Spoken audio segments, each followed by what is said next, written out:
गुरुदेव देव बोलो, फिर मेरा अनुभव हो जाएगा कि यहीं पर प्रकाश दे रहा है और यहीं से आवाज दे रहा है। फिर सभी को एक बार में दर्शन दूंगा तो तुम लोग को तो लगेगा इन लोग का छोटी लड़की बैठी ना ना माया में ना। कल 3 बार जय तो बोल मेरे तरफ देखकर देखो इस लोग का को मैं बैठा हूँ प्रकाश में ना, उसी सबको देखते एक साथ देखो और 3 बार जय गुरुदेव देव बोलो, फिर मेरा अनुभव हो जाएगा कि यहीं पर प्रकाश दे रहा है और यहीं से आवाज दे रहा है। फिर सभी को एक बार में दर्शन दूंगा तो तुम लोग को तो लगेगा इन लोग का छोटी लड़की बैठी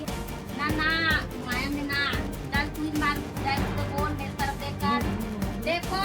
इस लोग का को मैं बैठा हूँ प्रकाश में ना, उसी सबको देखते एक साथ देखो और 3 बार जय गुरुदेव देव बोलो, फिर मेरा अनुभव हो जाएगा कि यहीं पर प्रकाश दे रहा है और यहीं से आवाज दे रहा है। फिर सभी को एक बार में दर्शन दूंगा तो तुम लोग को तो लगेगा इन लोग का छोटी लड़की बैठी